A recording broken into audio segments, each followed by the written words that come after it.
Though we call him the Dean of Space Journalists at this time. That just means he's got snow on the top, but he's still got fire inside of him there to report all these fire sticks going off here, right? The snow's on top for sure. I don't know about the... Bill, great to meet you, and welcome to Stay Curious. Pleasure to We're be looking here. forward to a great conversation. We've been doing this program for over 900 episodes, me being Marty Winkle, my co-producer and partner in crime. Marty worked on the lunar module as a lead electrical engineer on all those one-of-a-kind spacecraft that no one's duplicated yet, Bill. He's very proud of that. Being the only spacecraft made to fly in the environment only of space, standing up and lift off another world. Right, Marty? Say hi. Hi. Tell everybody how excited I am to have Bill here. I'm beside myself in a way. Anyway, okay, I'm a journalist myself, had a great career that I thought was going to be a long career like Bill's, but I took a U-turn. Like my father said, you ain't making any money in those photos and stories. You know, you're a salesman. That's why you get those photos and stories. So, but I kept writing for over 22 years about space and astronomy. So I really admire our guest here today. He's won a lot of awards, but he's very humble about his stature in today's world of space business and space reporting, because you've been doing it. When you do it, let's face it, you do anything for over 40 years, people think you know what you're talking about, Bill. Tell us a little bit about what you're doing today. Well, I work for CBS News, and I am technically a space consultant, but I'm also a space reporter for CBS in the sense that I write for our website. I cover major launches around the world, Soyuz, Crew Dragon, obviously, unpiloted probes to deep space, a little bit of everything. And I've been doing that for quite a while. You know, I started in... You've had this eyeball looking at you for a long time there. Up there. Didn't know it was going to kind of look like that against that moonrise, and we're going to talk a little bit about the moon. But yeah, CBS, everybody knows, one of the big three, and that was my station of choice, watching Walter Cronkite and Wally Schirra that we talked about yesterday on Stay Curious when we were talking about Wally's GT or Mercury flight, which was on October 3rd. Up there. We're going to ask Bill a little bit about his career, get into all that, where he grew up, and grew up in one of my favorite towns, in fact. But we want everyone to know, Bill, that we've got a space memorabilia auction this Saturday where you can own some of astronaut Woody Springs' things that he took to space. These Robbins medals that are precious metals that are flown. So with 350 lots, you can pre-bid now. Put up to what you're willing to pay. You might get it for less than that if no one bids up to your number. And the final bid starts at noon, online only. There, hit the QR code or go to our website. And we thank Bid Again Auctions for doing this. This is an important financial support for our nonprofit museum. And you buy an item for $100, you're going to be charged $120 in shipping. That 20% goes to us directly to support the museum. So we call it a charity auction, Bill, and there's all kinds of things in there. And we're going to get people, Galaxy of Giving campaign is going to begin November 1st, and we'll be talking to you more about that. Get your tax-deductible donations or become a member of the museum. We're going to really have a fundraising campaign this fall about that. We got a birthday, it's not that guy's birthday. I thought it was, but I got fooled. Brent Jett. We celebrate astronaut birthdays and the shuttle program like we think nobody else does. Bill. And Brent Jett, I mean, it's a perfect name for a... I know it. Astronaut, you know? A Top Gun guy, Brent Jett. Yeah. Where'd Brent grow up here? I've got his... Holy cow, here we are. He is entering the golden years. Happy 65th birthday to Brent Jett, born in Pontiac, Michigan. All right. And, but considers Fort Lauderdale, Florida to be his hometown. And you said he's entering his golden years? He's 65. Yes, he is. He's but a youngster. Born 58. He is. You and I are a year apart, so we're a little bit, we're contemporaries, and I love that about Bill here. We've got grew up in Fort Lauderdale. A lot of astronauts are born somewhere, and they, infants or something. Dad gets a better job, and they go somewhere else. But that city never lets hold of them. All right, because as we're going to see, there's little over 600 human beings that have left and orbited this Earth since when, Marty? Since all of eternity. All of eternity. Only 606, according to the great late Hugh Harris. He would say that. That's true. Jet was a pilot of Endeavour, STS-72 in 96. I believe that was Winston Scott, our friend, did spacewalk there. STS-81 to the Mir space station. Then he commanded 2 hard hat missions to the ISS, 97 and 115. He was Axiom's vice president for a while of operations. We would love to see him out at Kennedy Visitors Complex tell his story. Brent Jet there, can't make that up, a Top Gun officer with the Navy Fighter Weapons School out there. So, all right, we will now talk to Mr. Bill Harwood about growing up in the great state of Tennessee. Right, where'd you grow up? Which town? Throw the dart at it there. I was raised in Nashville. Born in Williamsburg, Virginia, by the way, but my dad was in the service, and so he was stationed there during the Korean War, and I was born there, but family's been from Nashville forever, and that's where I grew up. And have very fond memories of Nashville. It's a lot of fun. Yeah, we're going to look at a couple pictures here. Well, tell us about one of those fond memories there. As we look at, there's a picture of you. You're a University of Tennessee graduate. Go Vols. We'll talk about that here in just a second. And I'll tell you, that jacket I've got on in that picture, the W Worldwide Pants, that's a jacket from David Letterman's office. Oh, all right. Because he liked to see satellites fly over, and I used to maintain a website for his office that would tell him when the ISS was coming over, or Hubble, depending on where he was in the world. And so every Christmas, I'd get one of these jackets, which even though I live in Florida, but they were very nice and made great gifts to friends and family. Worldwide Pants, that's his little production outfit there. How did you get to know David Letterman? Well, no, it's just interesting. You know, his office, an assistant called me, got my name from somebody at CBS News because he knew I covered space. And he had apparently been chatting with Tom Hanks, of all people, and Hanks was telling him how much fun it was to watch the ISS fly, or at that point, this was actually before ISS really got going, watch the Hubble come over. And could I help with that? And I said, sure. You know, I'd be happy to help. And so, I'd send him charts and eventually put a web page together where he would know where to go outside and look to see the Hubble and then later the ISS fly overhead. We're talking about Bill Harwood, who's had a fascinating career as a space journalist. And one of the questions that I had, Bill, was when you're pulled into the inner circle, like you are as a journalist sometimes, you see a lot of off-the-record things in there, and there's an incident where he's at the right place at the right time and giving David Letterman some information that only a space geek. Well, let me clarify. I would give his assistant information. Oh, okay. It wasn't a case of me talking to Dave personally, but he's a very nice guy, and they treated me very nicely. I stand corrected there. That is the great town of Nashville, Tennessee, and I spent 35 years in Upper East Tennessee. I was going to point out there that I'm up right above my head there. That's Bristol, Johnson City, and Tri-Cities. Kingsport. And Nashville's just above my head.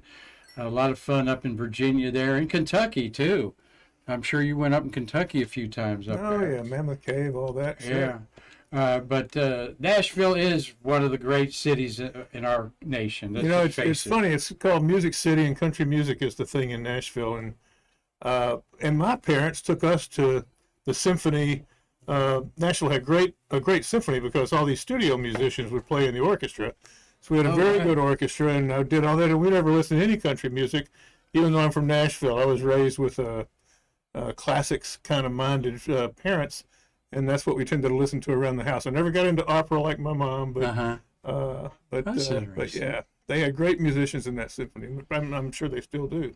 Yeah, Broad Street there, right? Yep. And that's a hoot to go down. Anybody's just I've been there many times. They had serious flooding there. They had a huge flood there at the Tennessee River that wiped out a lot of that.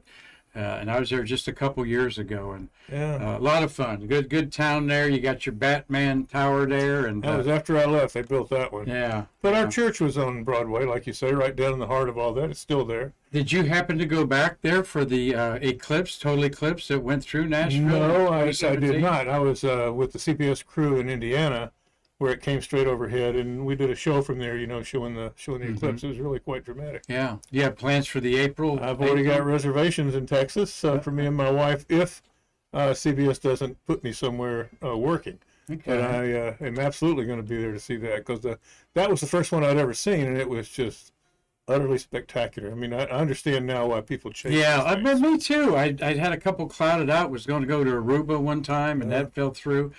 But this one's going through my hometown of Findlay, Ohio, where it all started. Oh, I that'd know be there's great. about 50% chance of rain. I want to be with my 91-year-old mom that Yeah. bought me my first telescope, and it means a lot to me. There, all you Vols out there, University of Tennessee. I have an antidote for that. Okay, right here. I married a gator, so You married a gator. yeah, Okay. so that's always interesting. What a wonderful college. Lot of friends, like I said, living there 35 years. You were going there when that end zone at that end was open. I saw a lot of games from those nickel seats there when that south end was open. And the University of Tennessee newspaper that I worked for while I was in school there is just right across the street from the stadium. Okay. So yeah, no, I went to a lot of football games and had a great deal of fun there, and it was a very good journalism school. Learned quite a bit working there. Well, I've been on top of the physics building that overlooks that, where they have 8-inch telescopes. Yeah. A buddy of mine's done outreach there for 30 years.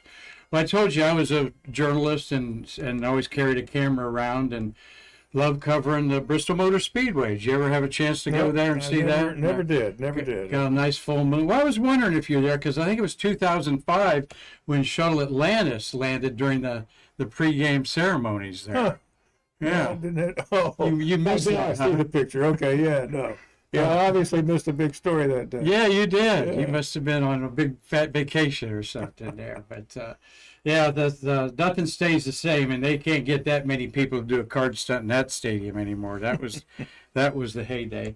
Well, we're going to talk to Bill Harwood here a little bit about something that he's passionate about, like myself, and that's astronomy. And then we're going to talk about your career there. But you have posted time and again on X. How do you call it? X, the former Twitter. I just call it X now. That's Well, what it if you is. want to know what's going on with space, up to date, and the facts, get on Bill Harwood's X account, formerly Twitter, because I do. That's how I keep up abreast of things. So look for William Harwood as a byline. I know Spaceflight Now uses your work, and they're grateful of that. But let's talk a little astronomy here, Bill. He wrote this excellent book called Space Odyssey. All right. This is a National Geographic publication in 2001, I believe, somewhere around there. And it really reads like a National Geographic magazine. And I say that very complimentary because the outstanding writer you are, he has quotes from the actual scientists and so forth in here. It's not a dry book in there. And comment, how did this come about? And that's something I think you'd be very proud of. Well, it's an interesting story, but let me back up for a second, because as you say, you said your parents got you a telescope when you were a kid. So my dad got me a telescope when I was in the 5th grade. I had a hard time figuring out how to use an equatorial mount. I remember we hired a Vanderbilt University astronomy graduate student to come out and help us understand how to use an equatorial mount. I'm embarrassed to say that now.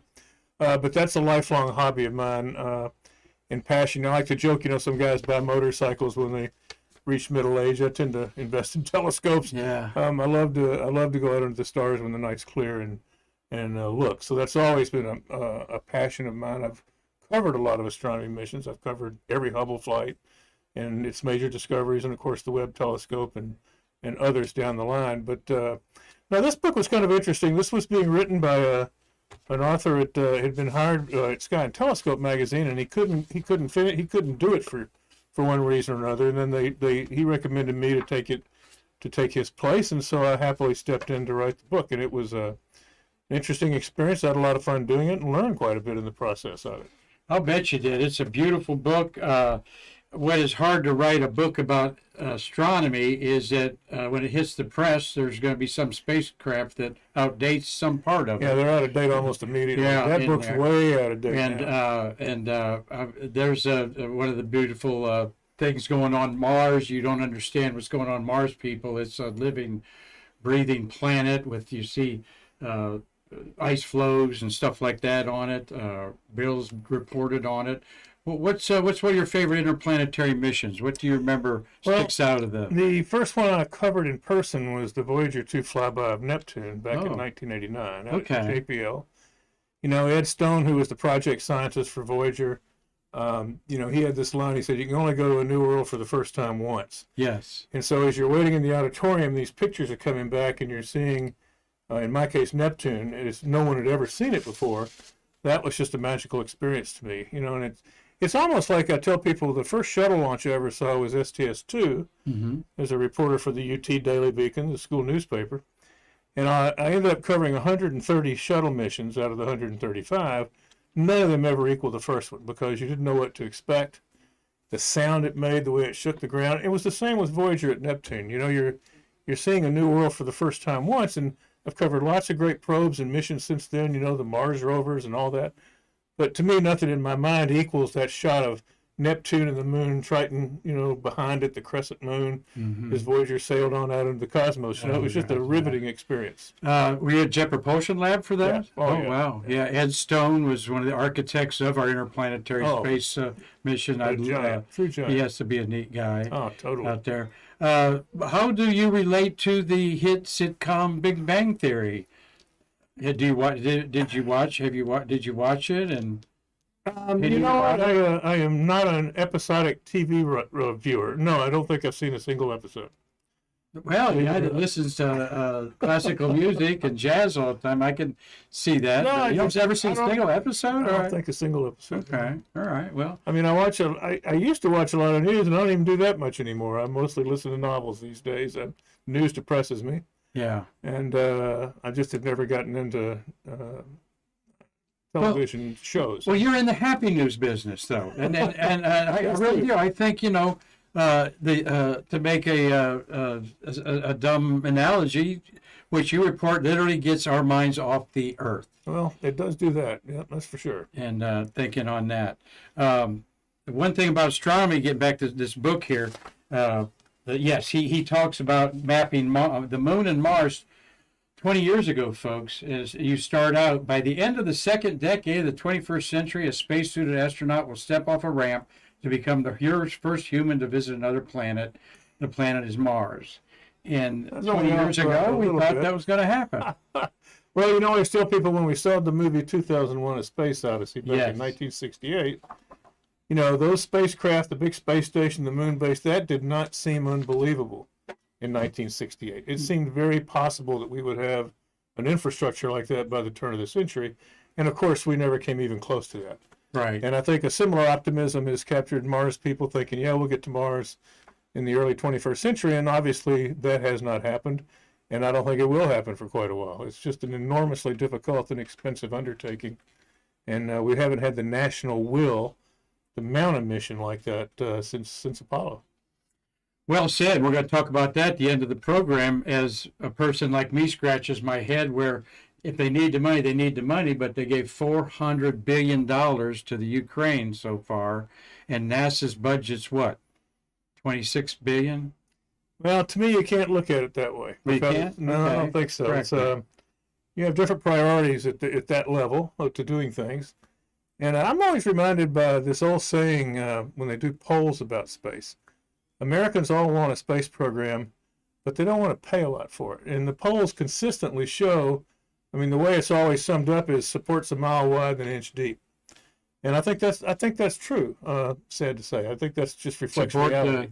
Repeat that again. Support for the U.S. space program. Yeah. Everybody likes the space program, but there's no groundswell of let's give it more money. And, you know, NASA tries to do a lot with the money they get. And these programs grow and grow and grow. And then a new president comes in and says, that's too much. We got to change it. And so one of the disadvantages of a democratic approach to something like this, meaning a free government's approach to something like space, It doesn't have the longevity over time that you see in a country like China, for example, where they have a space program. It's slower than what we've done, but it's very steady. The funding is there, and it doesn't change every 4 to 8 or 10 years or whatever. And I think in our country it does tend to change as priorities shift. And so, yeah, it's a tough situation. Well, that's a great perspective on it there. Marty, we enjoying a conversation here with Bill Harwood. We got some of our friends watching today, I trust. We definitely do. Yeah. Good. Anybody, if you have a question for Bill, Carlton Bailey, just chime in out there. Robert I had a know question. Carlton's watching. You know CB. Oh, yeah. Oh, yeah, he says. Yeah. Oh, no, of course. Of course, yeah, he's excellent. Go ahead, Marty. Robert Lowe had a question, but I knew Bill would eventually answer it, which he did. And Robert wanted to know what was the first space mission that Bill covered. Oh, okay. Yeah, Robert Law's up in Dundee, Scotland. Well, let me back up. But the first space mission I ever covered was STS-2, the second space shuttle mission. While I was a student at the University of Tennessee, I drove down for 2 launches as a student. Then I came down twice on my own expense when I started working for United Press International. And just, you said, being in the right place at the right time. I happened to come down for one of those right when both wire services were getting ready to reopen permanent bureaus down here. They'd had bureaus during Apollo, and then they closed them because of that 10-year gap between the end of Apollo and the start of Space Shuttle. And I just happened to be there when UPI was reopening a full-time bureau, and they hired me to be the bureau chief because I had followed Shuttle, and I thought I knew a lot about it until I got down here and realized how little I really do. But that's where that started. So STS-2 is the first mission I ever covered. Voyager came in 1989, about 7 or 8 years after I, had started. Okay, thank you, Robert, up in Dundee, Scotland there. Enjoying his cocktail on a Thursday evening up there.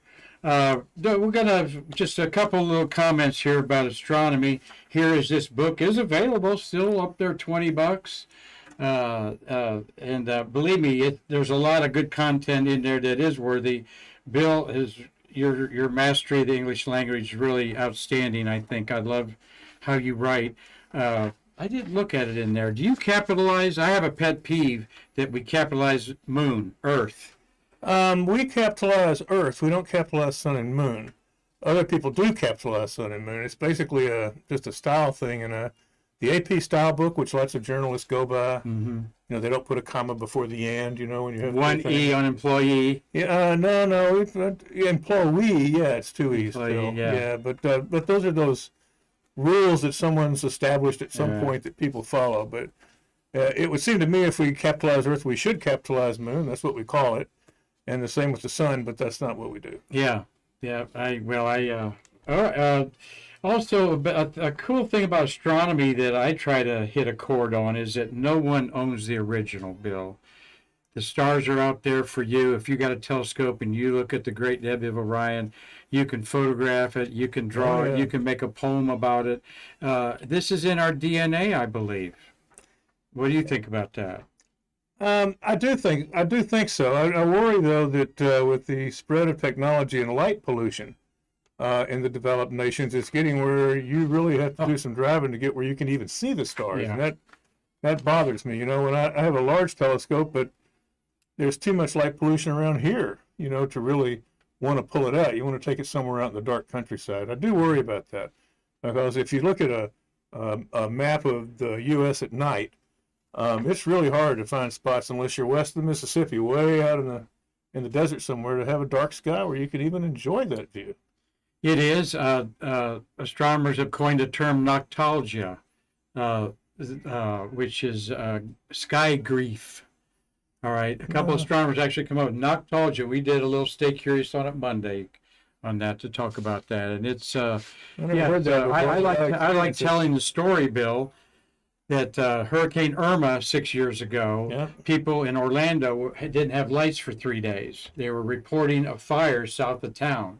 That fire was the Milky Way. All right. No one had seen the Milky Way in the cloud star cloud that it puts up there. So, well, let's get to your career here. Thank you for sharing about astronomy. I can talk about that this whole session here, but I hope to get with you under the stars sometime we go out to the bio lab at the Right, north end up I there. get those emails. I just haven't been able to get myself up there. Well, the mosquitoes are huge up there. Oh, It's yeah, amazing. yeah. Up there. Well, there's a picture that you sent me there. You had a wonderful interview about 2 years ago with one of your big talents, Major Garrett of CBS. He's the White House correspondent. And I enjoyed listening to that and pulled some of our interview off of that there. What was it like being in the pandemic when this interview was being made? It's interesting. The way things work today is everything is out there online one way or the other. In other words, my office at the CBS building at the press site at KSC is really not much more better equipped than what I have at home. With internet and the NASA has everything now on different social media channels like YouTube and now X. So it's very easy to cover it remotely. The problem with it is that when the pandemic happened, NASA pretty much completely stopped in-person news conferences. You couldn't interview people in person, and you get these telecons where you dial into a telecon and you get one question before the moderator moves it along to the next one, and sometimes your question doesn't get answered. You can't ask a follow-up. So, in the sense of being a workaday reporter, the pandemic definitely made life a little more difficult, for sure. And I don't think, and we're still there. Those things haven't come back yet, if they're ever going to. Mm-hmm. Lots of people work remotely now. You don't have the same environment out at the press site, for news conference, in-person news conferences. I mean, they're rare. So that's one of the things that strikes me about it, that hasn't changed since the pandemic, quote, ended, unquote. So in a sense, it's still going on in that context. You're robbed of the camaraderie of the news crew. Bill and I both know that it's a friendly rivalry. UPI and AP and Reuters was always there. Wasn't always friendly, but it wasn't always friendly, exactly. And I hated those 6'5" guys that would get up there at the top of everything in there. But it's a fun. I keep telling people here at the American Space Museum that being in journalism, you're only as good as your last story. And you wake up the next morning and you got to climb to the top of the heap again, in a challenging way. But I think I enjoyed that. I love that challenge. I think I do miss the camaraderie that, reporters have a funny way of looking at the world. And so it's fun to be a part of that. But I think the real drawback to the pandemic and then post-pandemic practices, when a news conference ends, a reporter can walk up to the table and ask somebody a question when the camera's not on. You learn a lot that way, and that's completely gone now. You can't do that in a telecon. Oh, yeah. So there's no face-to-face with people where you can, hey, when you said this, did you mean this or did you mean that? You can't do that anymore. So that's a real impediment, I think, to gathering news, especially about space. Well, we both were weaned in when newspapers were king, and anyone under 40, it's hard for them to explain how newspapers were so influential.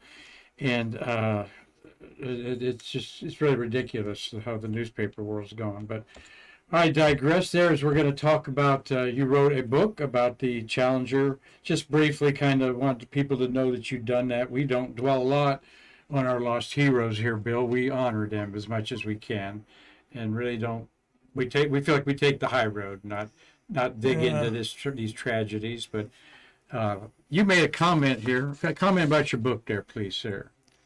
Well, I wrote it with Mike Cabbage. He was an Orlando Sentinel space reporter and a good friend of mine. And we were flying to Houston almost every week in the wake of the accident. And we were in the old Hobby Airport a few weeks after the accident. And we were waiting for a plane back to Orlando. And he said, I've been thinking about writing a book. And I said, yeah, I've been thinking about that too. And so one thing led to another, and we decided to do it together.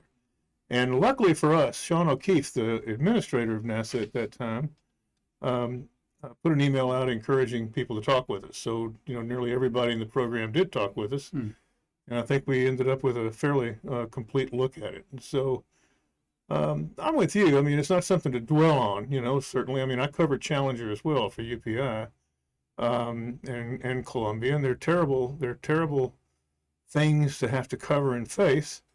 But on the other hand, you really do need to find out why these things happen, and so it's worth looking into it because you don't want to have it happen again. Right. And that was the striking thing about Columbia. It was basically the same sort of problem took Columbia down that took down Challenger, and part of that's just human nature, and how do you protect against that? Where you in the case of Columbia, where you had an ongoing problem with the insulation coming off the tank and causing tile damage. And because it had never caused a problem, you just began to accept it, even though the tank wasn't designed to do that. Mm-hmm. Well, that same thing happened to Challenger with O-rings, where they were having erosion. They weren't supposed to have it, but they thought they were safe to keep flying with it while they looked at it. And in both cases, they were wrong. And so I think it's worth looking into those kinds of things to make, to point out or to bring to the public how something like this could happen and what needs to take place so it doesn't happen again. Absolutely. You made the comment to the University of Tennessee, an interview I read online there, that you said it's remarkable there weren't more. Yeah, I used to say that. It's not remarkable there were two. It's remarkable there were more. I mean, what I really meant by that was the shuttle was such an enormously complicated and enormously powerful spacecraft. There's never been anything like it in there. I don't think we'll see anything like it in our lifetimes. Mm-hmm.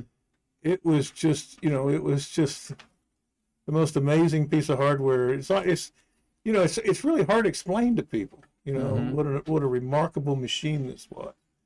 But its sheer complexity, its sheer power, all the energy that's being released by the engines and the boosters and all the things that have to work right. Laurie Leshin, who's the director at the Jet Propulsion Laboratory, has a great line. She said, you have to dodge 1,000 bullets to have a successful mission. If you dodge 999, you don't, because something got by. And it's just, I realize that a Falcon 9 or other rockets, they all have similar, you can look at it similarly, but it's just the shuttle was just in a class by itself. I was amazed that they could fly this thing repeatedly. We talk about the Falcon 9 as the first partially reusable rocket. Well, it's not. The shuttle was. Yeah. And it was an amazing piece of hardware. That's all I meant by that. I wasn't meaning it like it was somehow terribly unsafe or something like that. I just meant that. Good to clarify. It's just really got to go well. Marty, we've interviewed at least 60 shuttle workers in 4 years here, and I take that away from. We just scratched the surface, and there's so much minutia, many cool things that have to go right. Valves popping open for different altitudes and all this sort of stuff. It's really amazing, and that's why we love celebrating it here. We'll talk about that in a little bit more. Every month we have our shuttles of the month, and it's something that we really embrace here. This is a very, very good book based on dozens of interviews. One of the reviews is it takes the reader inside the conference rooms and offices where NASA's best and brightest manage the billion-dollar shuttle program and where they failed to recognize the signs of impending disaster. Hindsight's 2020, but we all know a lot of the stories on there, and we've got to learn from them on there. So yeah, and I do want to say this too. You hit the nail on the head there. Hindsight's 2020, right? I would imagine if I worked on the shuttle program and here come some reporters who are going to write about what happened to it, you go like, well, what does that guy know? I fully admit hindsight's 2020, and we didn't walk into that with any preconceived notions about it. It was just a matter we just wanted to tell that story. We just thought it was significant. The highest respect to all the people that worked on the spacecraft and the knowledge and the time that they spent with that away from families and everything else to make that thing work. And hats off all the way around. Well, and speak to the space worker out there that a piece of them dies with these things. Yeah. It's they're people are very attached to these spacecraft, right, Bill? They really do take on personalities. They really do. And we always used to joke, Columbia, it's really hard to get to T0, but when she's up in space, she does great. And on and on and on. But it's absolutely right. I used to tell people toward the end of the program, I was someone who thought that we needed to replace the shuttle. It's 70s era technology, no matter how impressive. And yes, it had been upgraded, but it was very expensive to fly, and there had to be some safer way to do it. But as I would say that, we need to replace the shuttle, I would always end it by saying, but by God, we're going to miss it when it's gone. And we surely do. I do. Well, let's go CBS News special events. What a worldwide agency to work for. I mean, that's Yeah, special events is a division within the company that does things like the Republican and Democratic national conventions, for example, or if the Pope comes to town. Special events is the outfit at CBS that does those special events.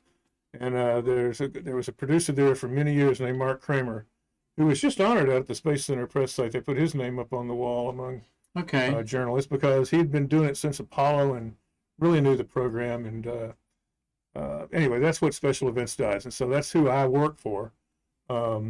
Although now it's I don't do nearly as much traveling as I used to. It's mostly right here at the Cape, and I just do it. That wall is called the Chroniclers. Chroniclers. Yeah. Yes, again, they're the Chroniclers. Oh, well, that's cool. Yeah. One day we'll see you up on the Chroniclers. Who knows? Yeah. Well, let's get into a little bit of a album here for your photo album there. That's STS-2. That's the second shuttle flight. I bet that's an orange tube on that. That is a Celestron 8-inch that me and came down with a UT photographer and a VW Bug with telescope and camping gear because we couldn't afford a motel. It was crazy. And we came down here for that launch, and they got down to 5 minutes to launch and fired up the APUs. And about a minute later, the APUs are auxiliary power units. And about a minute later, they stopped the countdown because of contamination. Here we are, our little Volkswagen, had to drive back to Knoxville, Oh my God. wait a week, and then come back. And then we did, and then we got to see the rocket take off. But that was many years ago and a lot of pounds. Bicentennial year there we see on the VAB. Yeah. Who are you there with? That's me and Howard Benedict. I always called him he was a giant in space journalism, the AP reporter for years and years and years. He was White House reporter in the interim between Apollo and Shuttle. And then he and I both got back here at the same time. I became UPI's bureau chief, and Howard was AP's bureau chief. I always called him a gentleman journalist. He was really old school. He was just the best. I mean, that guy was a super nice guy, extremely talented reporter who used to beat me routinely on stories, and I learned a lot from him too.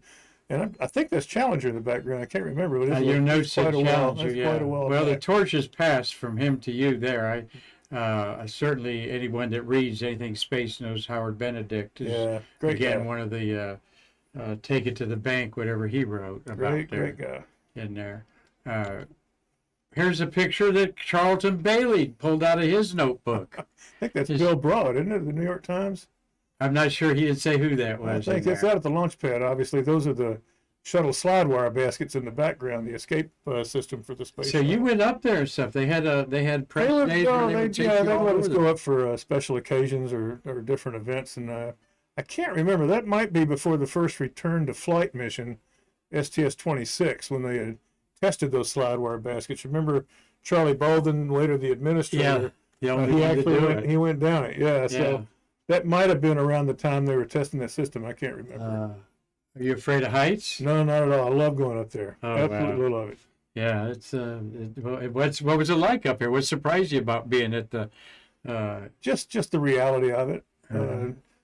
Just the reality of it. It's like it's this huge launch complex, and it's just great fun to be up there. There's a photo you brought us. Looks like the fridge there's got all kinds of stickers on That's the old United Press International trailer. Okay. At the press site, we had a print section up front, radio in the middle, and the photographers were in the back. It's been a lot of long nights in that old trailer. You had a wet dark room in there then, did They you? did, yeah, back in the day, for sure. Notice those dot matrix printers. Can't talk to you and talk about space journalists without talking about this man. No, it's Hugh Harris. I've actually got a letter framed on the wall out at CBS when UPI sent him a note asking to I'm going to be the bureau chief, give Bill a permanent badge and access and stuff. That was written to Hugh. He was a great guy too. In terms of public affairs, Hugh and his deputy Dick Young over the years were really, really professional public affairs guys. There's always some push and pull between reporters and the public affairs folks, but Hugh ran that shop extremely professionally and always stayed on good terms with people, even when he couldn't, tell you what you wanted to know. you didn't disrespect him for it. You always respected Hugh, Mhm. and hopefully it went both ways. Well, it was nice to see you at the wake that we had here, Oh, and yeah. we become fast friends, me personally and him. He did about 13, 14 Stay Curious episodes with us. Once a month he would come and talk about the shuttles of the month or Gemini or Apollo program or something. Yeah, in he there. was a class act, no question. We miss him. He lived to be 91 years old, passed away in February. We celebrated his 91st birthday here. Yep. I guess it was 90, not quite 90, right, Marty? Yep. And we had a cake and everything, Bill, and he blew out the candles right here on the set live. And I said, "Well, Hugh, did you make a wish?" He goes, "Well, of course I made a wish." And I said, "Well, what was it, Hugh?" And he said, "Mark, I wish that I could be around for your 90th birthday." There you go. I love that. Take your medicine. No, that's Is that a Dick Tracy watch? no, but he'll call back. So let me turn this on okay. and do not disturb here real quick. Well, that's all right. Take care of what you got there. We're talking with Bill Harwood. Anyone have a question, Marty? No questions. Just several comments, like from Tom Musiak and Carlton, about how good Bill was, how they enjoyed him. Yeah. No. So Just Zorella quick hasn't made any comments. comments yet, huh? Good. That's good. Okay. What we have here? That is the Jet Propulsion Lab during the Voyager flyby of Neptune back in Oh, 1989. wow. That's a UPI radio reporter right next to me, and the room is empty because everybody's in You're with the news mustache there? on the left. All right. But the room's empty because everybody was in the auditorium right next door. That's the Von Karman Auditorium for a news conference, and I would always stay outside and watch it on TV so I could type on the computer and take notes That's smart. in real time. IBM Selectric? No, these are dedicated terminals. I can't even describe them. They're so out of date now. Oh, really? No onboard storage. You had to pull a phone line into these buildings for enormous money. And, Yeah. I think I want to say it had 1K of RAM. It basically had enough Wow. to store the screen, but then it sends it off to a computer in New York. But no, crazy way to cover it compared to the way we do it today. Notice the dot matrix printer. Yeah, I that I do. Yeah. hauled out there Continuous with me. print Yeah. paper there and Yeah. on there. So That's the CBS studio. That's STS-135, the last shuttle mission. Steve Robinson there, space In the middle, and that's Scott Pelley on the right, our anchor, and on the left is Bob Orr, our aviation correspondent at the time. A very sharp reporter who always made sure I understand that, complicated accidents happen for complicated reasons. And he was another one of those reporters that really, really did a good job and really went out of his way to make sure he understood the story that he was reporting. And that's you there. And yeah, that's me just, Cleaned up. Wow. it happens. Yeah, it happens there. And of course, Steve's a great guy. He's been known him for many years, and he was our on-air expert that day when they launched. So being you did you ever do any radio? I mean, All the time. You kidding? It's like the Okay. wire service. You only so do you've radio. done the triple header there. Well, normally it was a mission. and radio. STS-135 was special because it was the last one. The typical shuttle mission, I would sit at that studio because if something did happen, then they would come to me on television. But in the absence of that, we were wired up in that same room where I'm talking to Peter King, our radio correspondent, in his little studio next door, and we do a live broadcast that way. Okay. So I did radio almost for all those launches when we didn't have something going on that warranted television. Marty, a comment or question? We have a question from Fox McCloud. How has the press coverage of space flights evolved over the years? Good question, Fox. Thank you. How much time do you have, right? We hinted at it there that there's. I'll tell you what, hard to it's follow. really a good question because there's been a real sea change in the way space journalism works since the end of shuttle and where we are today. And so before the advent of social media, okay, press releases came, there was email, of course, but printed press releases, there were people in the building to go ask questions. All of that's changed drastically. NASA's gotten in a mode where they announce events and put releases out on Twitter is their preferred method of keeping people up to date, or X now. And the companies that are providing these rockets, like SpaceX, of course, with the Falcon 9, the Crew Dragon, Cargo Dragon, Blue Origin with Jeff Bezos' company, these public-private semi-commercial contracts NASA has with these companies, they're in it to make money, obviously, and they consider a lot of what they do proprietary. And so in the old days, when you wanted to find out something about a space shuttle, you can ask a question and get a very detailed answer, go off and interview the responsible NASA person. You can't do that anymore. They don't tell you a lot of detail about their systems because it's proprietary. They don't want competitors to have an advantage, which I can understand to some extent. But there's a part of me that feels like if the taxpayers are paying for the system, in this case, the Crew Dragon flies to space station, for example, then I would think you could have the same insight, but that's not the way it is. And so that's changed dramatically. It was every time a space shuttle took off, I had a book that Rockwell International put out that's about this thick, which was the space shuttle, guide to every system. I mean, you could look up which switch did what, and what happens if it doesn't work, and I mean, we had all kinds of documentation, flight plans, malfunction procedures and things like that. The books the pilots would use to train for aborts, for example, if they had to land in back here at the Cape or overseas in Spain or Africa. And nothing like that's available today. And so it really has changed. The older reporters who are used to the old way things were, there's less and less of us around, and there's more and more, and this is not to say anything against younger reporters, but they have no experience of the way it once was. So it's like they don't know what they're missing in some sense. But it's very frustrating at times to try to get information. It's like you just can't. I mean, there isn't any there. And employees sign non-disclosure agreements, right? So that, it's not like you can, ramble down to the local bar on a Friday night and pick things up. Nobody's going to talk to you. And how in the world do you find somebody's phone number? I mean, we used to have phone books. We used to have a directory to. Well, if you got sources, then you can get electronic phone books and things from people. Okay.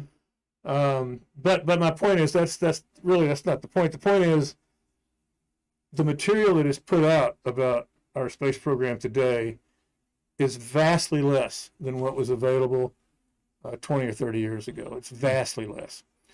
And so, NASA tells us that they know what's going on with the companies, and I'm sure they do. They attend meetings if there's malfunctions or problems.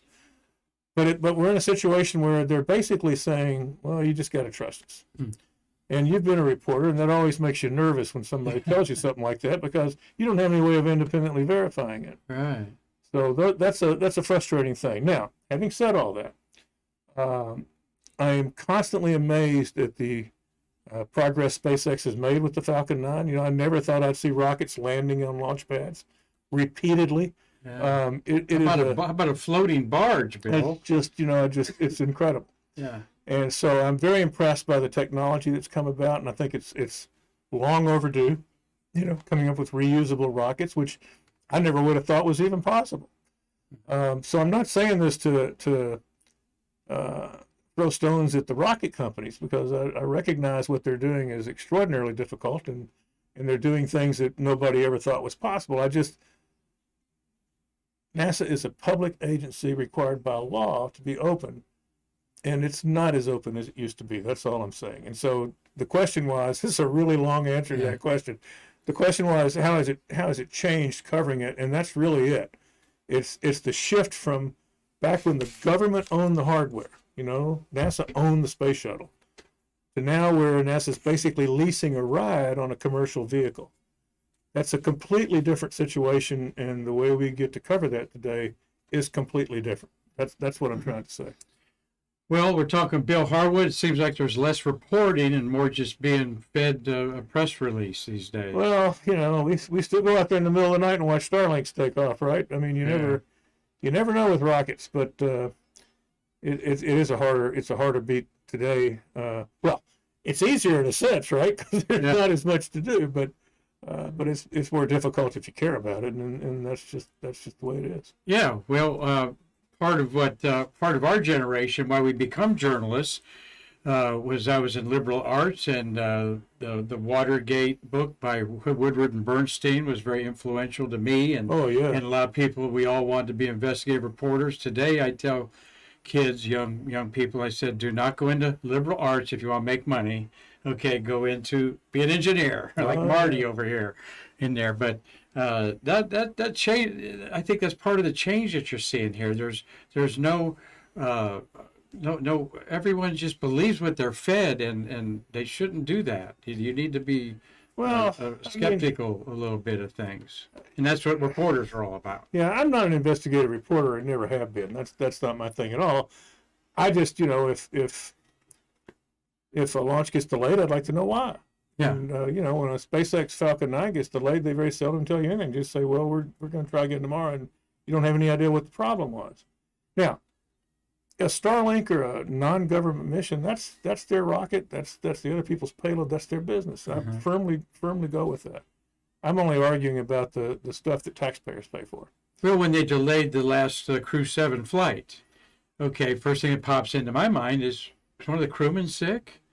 Why aren't they saying anything? Well, crew's a different story, right? Medical issues have always been private, so that was the same with the space shuttle. Everybody understands that. I'm really talking about technical issues. Right. If there was a problem with the pump, well, what was the problem? How'd you fix it? And that's the kind of thing you can't really get much of anymore. Got a few questions here for Bill Harwood. One is, who commanded the room? Who commanded the room where? When we walked into a news conference or something. Oh. What personalities commanded the room? Mike Griffin. Oh, really? Definitely commanded the Administrator. room. Yeah, former administrator. Uh-huh. I'll never forget an answer to a question he got at a news conference one time. He looked at the reporter and said, I can explain it to you, but I can't understand it for you. That was great. I can explain it to you, but I can't. Brewster Shaw, a former astronaut and a senior shuttle manager after that, was also commanded a room. I remember a very late night news conference, like 2 a.m. I think the shuttle engines had ignited and shut down, like a redundant set launch sequence or abort, they called it, an RSLS abort. And he's getting peppered by questions, minutia and this kind of thing. And he finally just said, you know what, boys and girls, I'm tired, and I'm going to go home and go to bed. And he just got up and left. So there were guys like that could really take charge. But Brewster Shaw, that's interesting. Yeah, but Mike Griffin, I thought, you might not agree with him, but you definitely respected what he was saying. Did you ever go to Bacanora, see a launch? Never got to Baikonur. Always wanted to, but that's an expensive trip. And no, CBS had a bureau in Moscow, and so for like when Norm Thagard flew up on a Soyuz, the first American on a Soyuz going up to the Mir space station, we covered those things with people at Baikonur, but I never got to make the trip. I have another question. Who helped you in your career that nobody knows about? Well, you say nobody. I'd cite two people. There was a professor at UT, James Ashcroft, who was a great journalism teacher. And then Al Rosser. He was the science editor at UPI for many years. He's the one who had to approve me becoming the bureau chief down here. And I worked at his side for years and years. And Al was he was like Howard Benedict in that context, an old school print journalist that really knew his stuff and really labored really hard to get it right. And invaluable lessons working by Al. That's good. Well, good to acknowledge some of those friends in there. We got a few more pictures here as we're enjoying this conversation. What we have there on the commander seat. Well, that'd be me and Gina Treggold of ABC News. During the last shuttle mission, a flight director we knew came over one night and said, you want to get in the motion-based simulator and fly for a while? Because there were no more missions coming, right? And if you remember, the motion-based simulator got shipped off to a museum after the shuttle program ended. So we got to sit in the cockpit and fly that thing for about an hour. Is that what was in the Johnson Space Center there? The same one the astronauts where the tourists saw it moved. Yeah. Yeah, it was it was funny because I remember the engineer running the simulator for us, running the computers, was starting to give me like 45-knot crosswinds and crazy stuff to see if we could even get really? Yeah, but we just one approach after another, and that was a great experience. That's just gosh. They could charge for that, and I'd still go back and fly. Well, that's good. I see that, Marty, there. Cliff Watson, thank you for watching in Pomona, Australia. And we're looking for that donate button also on there. So tell us about this guy. That would be Rob Navius. I don't even. I heard you like to run around with him. I don't even know where to start. Rob was an AP radio reporter before he became UPI's radio reporter. Lifelong interest in space. His coverage went all the way back to the approach and landing test of the shuttle back in the 70s out of Palmdale. But he was the UPI radio correspondent with me. I remember STS-8 when I came down for that. Still trying to work my way into the UPI space coverage. Just came down on my own expense. I remember that's when I met him for the first time. Mm-hmm. That was the night there was horrible rain and lightning had hit the MLP or very close to it, and they lost anyway. Oh. And I remember the chaos in the UPI trailer when that was all going on, hearing that they're actually going to go fly again. Rob went to work for CBS Radio about the time I moved over to CBS because UPI had some financial problems. But he was only working part-time, and that's when he switched over to NASA and went to work for NASA. And so lots of folks know him as the voice of NASA. He's the senior commentator. Yes. He was the commentator for the last flight's landing, the Webb telescope launch, for example, down in French Guiana. That was Rob. Has one of those voices made for radio. He does indeed, and he's been around for a long time. And near photographic memory, Rob is someone who can recite statistics. I have to use Excel for my statistics to find out what's going on. Rob could just call it off the top of his head. Well, there's four amigos there. Oh yeah, there's Carlton and Carlton sent me that. Carlton Bailey's on the right there. That's Peter King on the left. CBS Radio, and our friend from CNN right there between me and Carlton. John Zarella. That's right. And I don't know where we were that day, but that's John and Lisa Malone yesterday. Yeah. They were looking for you to show up there, but I got tied up. Well, that's sure. I mean, this represents what he's talking about. This kind of loss. You kind of ran around with the same people that were in different drew paychecks from different places. Oh yeah. Kind of an odd situation, you know. Well, everybody shared information. I mean, you didn't share a big scoop, but we nuts and bolts stuff. Everybody passed around and helped each other out. Well, we just wanted to talk a few shuttle memories here as we wind up here a conversation with Bill Harwood. You're going to ask me what's my favorite shuttle mission? Yeah. STS-51D. 51D, that is a... sounds like not 51D. Not 51D. It was Joe Allen, man maneuvering units, go rescue West Star and Palapa. Yes, I love that one too. 41C maybe. Yeah. So, no, actually, it wasn't 41C. You talk about that. I get the shuttle scroll here. We have the shuttle 51A, is that what it was? 51A, that's Houck, Walker, Joe Allen. Yeah, that's it, 51A. Fisher and Gardner. But watching them leave the payload bay wearing a man maneuvering unit, untethered. Yeah. Floating out to these satellites one at a time and attaching the thing up the nozzle, pulling it back to payload bay, and they brought it back to Earth, and both those satellites were repaired and eventually relaunched. That was a absolutely stunning mission. One mission that is one of my favorites that I've just put a couple slides up here just to get a little banter there. This is the inaugural flight of Atlantis that was yesterday was the date of it. What is that one? 41. Where's Atlantis? There, first one. There it is. That's 51J on October 3rd, 1985. Bobco, who passed away about a month ago. Carol Bobco. Stewart was on that too, and he did a man maneuvering unit deal on there. I love the picture with the Saturn V, and that's Enterprise there. That's a great picture. And then one of my favorites is 41G that was in space. No, not 41G. That's Cribs. Sally Ride. 41G. Yeah, McBride. Two women in space for the first time. Sally Ride and Kathy Sullivan did a spacewalk on that flight. And with Leesma there. Yep. In there.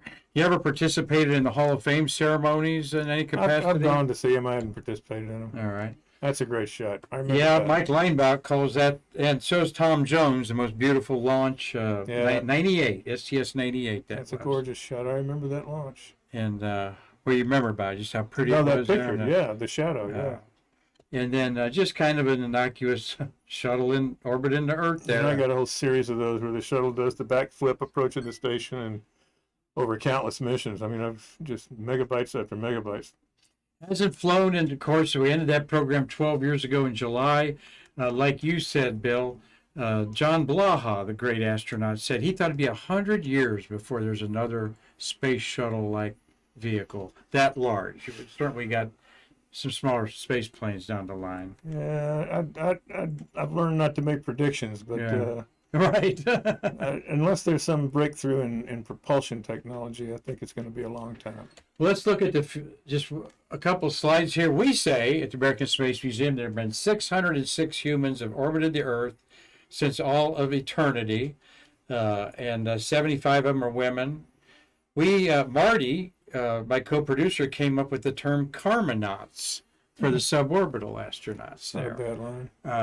And I have always said to people, whatever Bill Harwood says, I'm going to go with. No, it's not Bill Harwood at all. With suborbital, NASA, the Air Force, and the FAA consider 50 miles Right. the boundary of space, Yeah. unquote, which is meaning rudders and fins and ailerons don't have any bite anymore. There's not enough atmosphere for the aircraft to aerodynamically fly.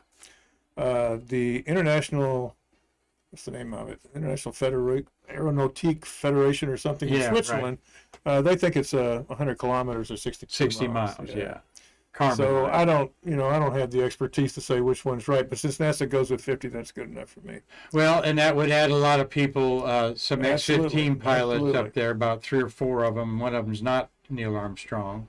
But Well, I'll tell you one that's interesting, if you think about it, it's Rick Sturckow. Sturckow flew 4 flights on the space shuttle. yes. And tomorrow he'll be making his 5th flight on Virgin Galactic's Unity suborbital space flight. Didn't know that was tomorrow. So but you're they're reporting launching on tomorrow with their 6 people, 3 space tourists, and 3 crew members.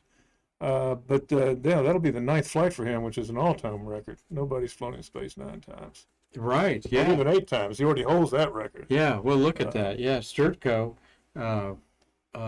4 times, twice a pilot, And twice. Beth Moses, who is the chief astronaut trainer for Virgin Galactic, Right. she's making her 6th flight. So she's been doing this quite a bit. And I got to give it to them. She's the chief of the astronauts, and she wanted to be up there first and experience and all that stuff. No question. Yeah, have you interviewed these people personally? No, Okay. no, I haven't. All It's not easy to interview people with Virgin Galactic. Okay. You just- We had a guy, Yves Plindeau, who has a ticket for like the 400th flight that he paid. What did he pay, Marty? $200,000 10 years ago. Well, the 3 people going up tomorrow, just like 3 that went up on the last Virgin flight, they bought their tickets back before 2010. They're called founders. They've been on board since Right. forever. Yeah. And they're finally getting to fly. So hats off to them. Let's wind up here with the big dream that everybody talks about now, going to the moon, the Artemis program, the great dream of mankind fulfilled by the Apollo program in 9 years, folks, by the way. And we haven't done it in 50 years. This is the concept we have we had a hard time convincing people that Orion wasn't going to land on the moon, Bill, and that this starship was going to be used, and that's the gateway in between there. And you may comment anywhere you think here, sir, about these fantasy photos or images here. Well, let me see. You used the word fantasy, right? I use the word fantasy art here that they hope to make a reality. I think, in my opinion, for what little it's worth, there's no question we can go back to the moon. There's no doubt about that. The question is, what will it cost with the current architecture, and will the government continue funding it? And I don't know the answer to that question. The Space Launch System rocket that NASA has built, that marvelous machine we all saw take off with those 4 space shuttle main engine, the big extended solid rocket boosters. The NASA Inspector General says those things cost $1 billion a copy, and they're non-reusable. So I don't know that that's a sustainable program. I sort of doubt it, unless something major changes. The SpaceX lander, based on their Starship design, it's a wild card. It hasn't flown yet. That's the upper stage we're looking at Yeah. what amounts to the upper stage of the Super Heavy Starship launcher. With Marty, the Grumman People's lunar module, 27 Yeah, feet tall yeah. there. Well, the thing you got to remember about that rocket is they have to refuel that in Earth orbit with multiple super heavy tanker flights to get it to the moon in the first place.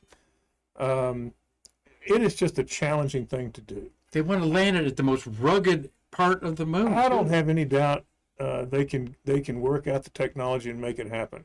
I have a lot of doubt about when and how much it'll cost, and will the government continue supporting it. I don't know the answer to that.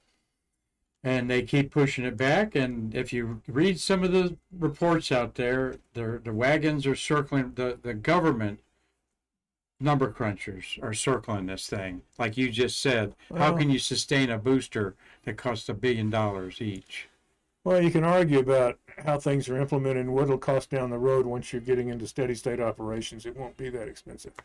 But it's going to be a challenge. Yeah. And I think, getting the Starship evolved to the point where it's trustworthy and reliable enough to put human beings on board, send them down to the moon and back up again. I think that's going to take a lot of flights, and they're going to have to work. And so it's just a matter of how long is it going to take to do that. I don't sell them short. Like I said before, I never thought I'd see rockets landing. Yeah. So I think clearly they can do it. The question is, how long will it take, and how much is it going to cost? A lot of money. Jared Isaacman wants to partner with Elon Musk. I saw him talking. He's the one that's got his private company, Polaris, that flew the St. Jude's thing. He said Musk is just going to keep building these and destroying these like a DC-9 factory, airplane factory. Yeah, they're committed. I mean, that's how SpaceX does things. They test it, fix whatever went wrong, test it again, fix whatever went wrong until they get it right. And there's something to be said for that, clearly. But this rocket's different from a Falcon 9. This is a different ball game altogether. And when you hear NASA say we're going to land on the moon in 2025 or 2026, I mean, I wouldn't put a lot of money on that. Yep, I wouldn't either. There'll probably be Chinese there. That's what the International Lunar Research Station is all about. They say they're going to put people on the moon in the 2030 time frame, and I believe them. I do think too. They will. They want to send this is their automated base at the South Pole Moon. They want to send, we've talked about this on Stay Curious, Bill. In 2028, they want to send an automated rover that will make bricks out of lunar soil, and the water there, it looked like Legos on there. And now I've heard you talk on Major Garrett's interview there that if I go to the moon in my own spaceship and I stake out a couple acres of land there, that I can't do that and say this is the Marquette Ranch? I'm not sure how you could enforce it if you did it. Let's put it that way. I don't know. Those kind of questions are way down the road. Well, look here. I've got a lunar deed there for in my name there, registered claim and deed for lunar property. And you got one for the Brooklyn Bridge. I got one in there. Right? See, I own that little area, that yellow there, the Great Crater Manilis there in Mare Vaporium. That's supposedly my lot there. I think we're going to have lots of flights to the moon before questions like this become significant. Put it that way. You got to think, people don't know enough about the Chinese program. This is a couple years ago. They landed a rover on the back side of the moon. They have a satellite that they had to put up there that we've not done yet to communicate with the back side of the moon. And then, of all countries, India puts this little rover up there.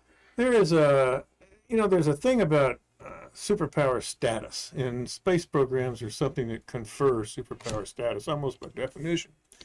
The Indians have got a very active space program. They're building heavy lift rockets. They're going to be launching people. They already successfully launched lots of satellites, and they're going to be a player. And I think putting this lander on the moon at a very low cost, by the way, compared to the way we do things. Oh, yeah. It worked, and I think that's a feather in their cap. It's a way of saying, take us seriously. We're a power in this, and they are. Now, the question you haven't asked me is, why are we going to the South Pole of the moon? Okay, so yes, why are we going to South Pole? The answer to this. Well, it's one of the reasons I have my doubts about how all this is going to play out. There is evidence from orbit that there could be ice deposits in permanently shadowed craters near the South Pole. In other words, these craters never see sunlight. They have been in shadow for billions of years. Comets have crashed into the moon. They're bringing water ice to the moon that can migrate and they think there could be deposits of ice. And if you can find ice on the moon, and if you had power either from a nuclear generator or maybe solar arrays that are up in sunlight, you take the ice apart, you got hydrogen, you got oxygen, you got water, you got air, you got rocket fuel. And if you can develop that on the moon and don't have to carry it up from Earth's gravity well, that makes it much more financially attractive as a staging base for eventual flights into deep space, or for more permanent colonies on the moon itself. The problem is nobody has any idea what form that ice may be in. Is it mixed in with regolith? How do you extract it? What technology and infrastructure are you going to have to put on the moon to take advantage of the ice? Nobody ever talks about this in any detail. It's just, well, let's go, because there might be ice there. Let's find out. I agree. Let's find out. But I think going beyond that to say, what are you going to do with it, is a wholly different question. And it's going to depend on the nature of that ice and what's going to be required to access it. And those are not trivial things. But that's why everybody's focused on the South Polar region, is the possibility of that. The Chinese have made it very clear they're going to go check this out, and if it's there, they're going to grab some. We're doing the same thing. India is, Japan, other countries are all looking at this as something that might make the moon a more economically attractive place to go than it's been in the past. Well, I like what you said. What form is it? How much is it? It's not like ice cubes underneath the surface there they're going to scrape up and have an ice pick with. It's water molecules frozen, probably mixed up with the regolith. Probably. The soil. But again, who knows? And I'm not a scientist. I don't know. How do we know that it was there in the first place, Bill? They can detect the atomic particles that are being emitted by these guys with these satellites, these ultra-sensitive satellites that are looking down into these craters, and you can sense the presence of hydrogen. And you go, okay, well, what form could that be in? And the most logical thing is some form of water ice. But what we're talking about, I don't know. Well, one thing we know about space and astronomy and planets and stuff is we don't know enough about it. I look at Pluto. I'm trying to say, I just want to make sure nothing happens to me, because I want to see the surface of Pluto in 2015. I really had a big deal about I want to live to see Pluto, and it turns out to be one of the most dynamic features in the solar system. But so a big surprise to everybody. Yeah, and let me just back up 1 second. I am not suggesting we shouldn't go to the moon because we don't know what form the ice is in at all. The only point I'm making is, it will not be trivial to do something here. And so when people have these optimistic plans of, we'll have permanent bases on the moon and we're going to do all this, that may well come to pass, but it's not going to come to pass anytime real soon. That's all I'm trying to say. Well, and that's based on you interviewing all these old timers for 40 years that some of them say in private conversations, SpaceX hasn't had a bad day yet. And, NASA had a couple. And that's where you really put the pedal, put everyone to the test there. But enjoying this conversation, I gather you're a little skeptical that this scene will happen on Mars anytime soon.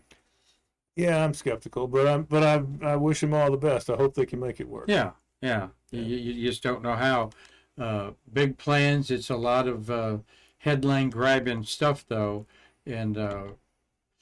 Well, we've enjoyed this conversation. Bill, I'm asking you to share with us a little bit about what it means to the Space Coast to be the center of all this activity. And we love our Spaceview Park that I call a Taj Mahal, a Roman Colosseum, the only place in the world you can go put your handprints on Gene Cernan or Edgar Mitchell or 30 other astronauts. No, I'll tell you what, I mean, the simplest answer of all, no matter where I go, no matter where I travel to, somebody says, where are you from? And I go Cape Canaveral. Everybody instantly knows what that is. A lot of people know what Nashville is, but if I said Franklin, Tennessee, or any other town you want to name, most people wouldn't know what that is. But everybody's heard of Cape Canaveral. It is central to the identity down here, and it's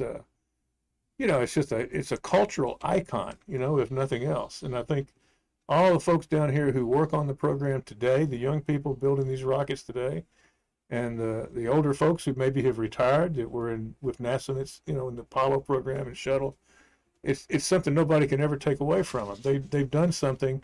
It's like that license plate frame you see on cars. Living what others dream. Yeah. Well, Yeah. there you go. That's what I think of it. Well, a lot of them say they may have had a paycheck for 30 years out there, but it never felt like a job. And it makes a difference, Bill, in our generation when you see people that have pride in their craft. And the space community certainly does. And all down the line, we celebrate the shuttle era because it has changed our world the way we live in the 21st century. No You question. better believe it on there. Well, we're glad Cynthia Rossi was watching. Dave Stangy's with his granddaughter up there in Michigan. Thank you, Dave. Doug Forrest is an excellent pencil artist, and he's outside of Jet Propulsion Lab in Pasadena there. Carlton Bailey, how you doing, buddy? Tommy UCX watching in Pennsylvania and watching the leaves turn. Gary Jarrell's our Vidalia onion farmer Very in good. Collins, Georgia. How about it? And he told us about farming on Stay Curious here, did a little program. Amazing, the farming. You probably did stories on that. No, Never. I haven't. I'm ignorant on that. They use GPS to do their roads and all that stuff. yeah. Robert Law, we said hi to you. Steve J, thank you, Steve. Neil 1030's watching. Bill Whiting, hope you're feeling better up in Michigan. Tom Celentano, Amy Collins. And we said hi to Cliff Watson in Australia. Space Nerds watching. And thank you for your question, Fox McLeod. Hope that you all enjoyed this conversation with Mr. Bill Harwood. Is there something you'd like to share that I didn't ask you about, Bill? No, pretty much the whole thing. It's been a 40-year career for me. I keep looking in the mirror going, how'd that happen? Yeah. But it's all in all, there've been some sad times, but by far it's been a rewarding thing. I've enjoyed every minute of it, and I just want to. Why you're at the age where you could cash it all in? What keeps you going? It is still fun. I still enjoy doing it, but I have promised my wife we're going to get a travel trailer and do a little traveling here in a couple of years. Good. So I'm looking Tell us about forward your to- wife briefly. She's been in the business. That's right. My wife Catherine is a former reporter. She worked for the an Orlando TV affiliate. Was on the air when Challenger went down, as a matter of fact. Ended up going to work for KPRC in Houston, an NBC station there, and I would fly to Houston to interview astronauts, before shuttle missions, and one thing led to another. Oh, And, wow, okay. Yeah, and then she ended up teaching at the University of Florida, journalism, and then was a assistant news director down in West Palm Beach. Then we had a child, and she now is runs the web kind of a webmaster at Eastern Florida College. So she's really heavily involved in the school and their activities with the website. Well, we enjoy having Catherine on the program here someday, it sounds like. I know when I've mentioned you, everybody knows your wife in the business there, so forth. Yep. So, well, thank you very much, Bill. I really enjoyed looking forward to My getting pleasure. to know you better. Marty, do we have anything to button up over there? Nope, we're good to go. All right. Well, I've enjoyed this conversation with one of my journalism idols here, Mr. Bill Harwood. Hope that you all come back tomorrow. We're going to talk about our auction that we're going to do on Saturday, a truly awesome auction with some Woody Spring rare items in there that you can own. So check that out. Friday, we'll go over some of that and a little bit of space news. We'll see if the Stutkow got up there for his 9th flight up there. So Bill Harwood, thank you all for taking your time to stay curious with our friends out there. I'm Mark Marquette saying I can't wait to see you soon to bridge the space between us.